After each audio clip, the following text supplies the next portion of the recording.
Saudara umat Islam Palestina khususnya yang bermukim di wilayah Gaza menyambut Ramadan kali ini dalam suasana suram dan penuh kesedihan. Mereka tetap menjalankan ibadah sholat di bulan puasa di reruntuhan masjid yang hancur dihantam rudal dan bom Israel.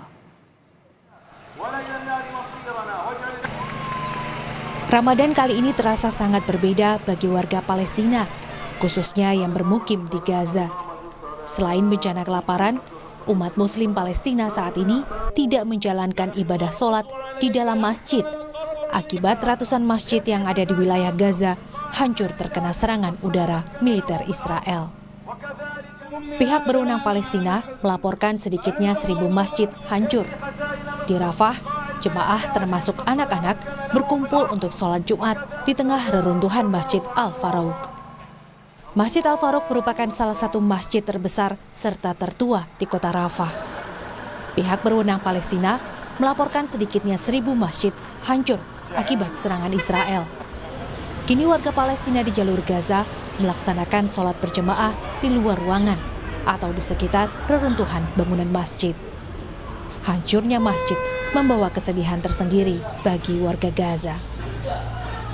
يشعر الإنسان بالحزن لما يرى بيوت الله سبحانه وتعالى مهدمة ومكومة كومة من التراب، ولكن لا نستطيع أن نقول حسبنا الله ونعم الوكيل. منعنا هذا العدوان وتدمير المساجد عن أداء عباداتنا في هذا الشهر، شهر رمضان، مع العلم أنه هذا الشهر شهر رمضان شهر عظيم بالنسبة للمسلمين.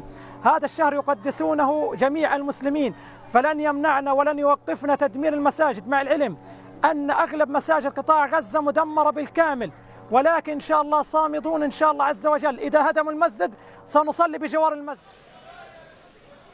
Di bulan Ramadan kali ini, masih ada puluhan orang terlihat di pasar-pasar di Ramallah untuk berbelanja makanan dan permen beberapa hari menjelang bulan puasa. Namun harga yang tinggi juga menghambat perayaan yang biasanya terjadi dalam setahun. Persiapan menyambut bulan Ramadan kali ini tak seperti tahun-tahun sebelumnya. Sementara bantuan terus mengalir ke Gaza, pesawat bantuan kemanusiaan melepaskan bantuan melalui udara ke wilayah Gaza Utara. Namun sebagian besar perbekalan tidak tepat sasaran, sehingga banyak yang jatuh ke laut. Tak hanya itu, buruknya pengelolaan bantuan membuat warga Gaza tetap kekurangan makanan. بس إن نيجي نستلم الطحين روحنا بدون طحين، اجينا هنا على المساعدات اللي برمونا اياها من الطياره، وتفرجوا يا عمي المساعدات اللي قاعدين العرب بعطونا اياها بدعمونا اياها، وطلع تفرج. Perang yang berkecamuk di wilayah Gaza selama 5 bulan menyebabkan lebih dari 500.000 warga terancam kelaparan. Harapan akan gencatan senjata tampaknya sulit terwujud dalam waktu dekat. Warga Gaza yang jadi korban konflik kini terpaksa tinggal di tenda-tenda pengungsian dan serba kekurangan. Saudara, bagaimana suasana Ramadan terkini di Gaza? Kita akan tanyakan langsung kepada sukarelawan Lembaga Kemanusiaan Mercy yang saat ini berada di Khan Yunis, Fikri Rafiul Haq. Selamat siang Mas Fikri.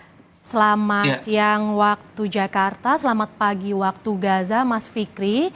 Bagaimana warga Gaza menjalani Ramadan mereka di tengah perang yang masih berkecamuk? Iya, selamat pagi waktu Gaza, Mbak Mercy. Memang bulan suci Ramadan ini masyarakat Palestina tentunya menjalankan dengan cukup berbeda dengan tahun lalu, di mana tahun lalu mereka masih mempunyai keluarga yang lengkap, mereka juga masih memiliki tempat tinggal, dan juga mereka masih memiliki masjid untuk melaksanakan sholat tarawih maupun sholat ibadah lainnya. Namun berbeda dengan tahun ini, mereka hanya bisa melaksanakan sholat tarawih di tempat yang fasilitas yang seadanya. Mereka hanya bisa memanfaatkan halaman masjid, sedangkan masjidnya pun sudah hancur total, tidak bisa dipakai lagi.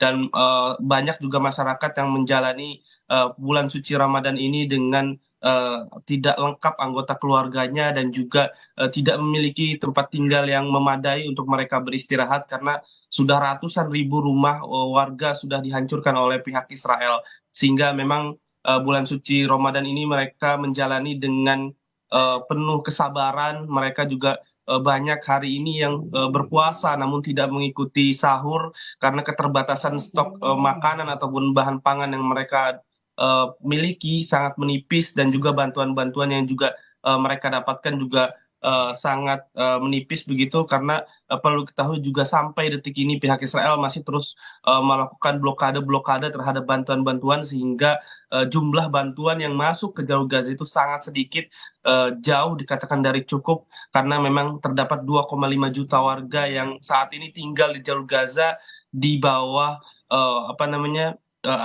di bawah agresi militer Zionis Israel ini. Dan memang beberapa hari yang lalu memang banyak juga bantuan-bantuan yang diterjunkan melalui udara, namun sekali lagi bantuan-bantuan ini kurang efektif, di mana memang bantuan ini pun mengakibatkan insiden kecelakaan, di mana memang parasutnya tidak berfungsi dengan baik, sehingga menimpa warga yang sedang menunggu. Data yang saya dapatkan bahwa sampai sehari ini ada 5 orang warga yang meninggal akibat bantuan tersebut karena insiden parasut yang tidak bisa terbuka, dan juga banyak juga salah target, di mana banyak ya turun di laut ataupun perbatasan Mesir dan juga Israel, sehingga masyarakat tidak bisa menggapai bantuan-bantuan tersebut.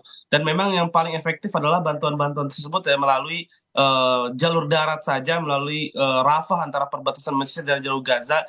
Dan seharusnya negara-negara lain yang memiliki hubungan baik dengan Israel begitu harus melakukan penekanan-penekanan terhadap Israel untuk membuka border Rafah untuk melakukan bantuan-bantuan, karena di sana terdapat ribuan truk yang sudah sedang mengantri untuk masuk ke jalur Gaza. Dan kondisi di jalur Gaza ya sangat memburuk, bahkan kelaparan melanda begitu dahsyat, dan saat ini sudah total 27 orang yang meninggal akibat dehidrasi dan juga malnutrisi yang dirawat di Rumah Sakit Kamal Udwan di Gaza Utara maupun di Rumah Sakit Al-Shifa yang ada di Gaza City. Dan masih banyak lagi yang kelaparan, dan bukan hanya kelaparan, namun saat ini ada 700.000 warga yang terjangkit penyakit menular begitu, yang kondisinya mereka membutuhkan sekali obat-obatan dan juga penanganan medis yang darurat, karena penyakit-penyakit menular ini terus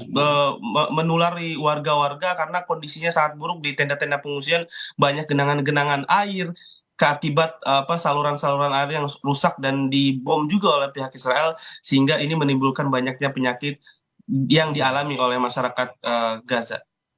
Mas Fikri, dengan situasi seperti yang Anda jelaskan tadi, lantas bagaimana dengan stok makanan untuk sahur dan berbuka warga? Seperti apa yang dilakukan oleh warga dengan situasi ini? Ya, seperti yang saya sampaikan bahwa tadi mereka banyak yang tidak sahur, ataupun mereka hanya sahur dengan makanan seadanya, misalnya kentang rebus ataupun makanan-makanan kaleng, karena mereka hanya memiliki itu. Bahkan mereka mendapatkan makanan saja sudah sangat bersyukur sekali.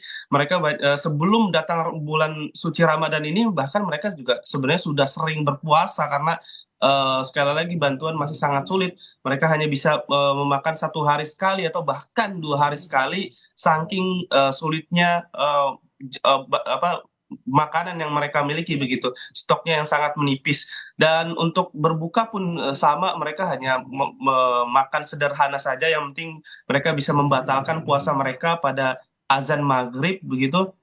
Dan tidak ada makan besar atau jamuan besar yang ada di jalur Gaza, karena kita tahu kondisinya sangat sulit. Mereka tidak memiliki pekerjaan, mereka kehilangan semua anggota keluarga mereka juga kehilangan rumah mereka, dan mereka hanya bisa bertumpu dengan bantuan-bantuan internasional yang masuk ke jalur Gaza, sedangkan bantuan-bantuan ini juga masih sangat sulit. Dan solusinya adalah gencatan senjata, yang memang pada awal Ramadan ini memang pupus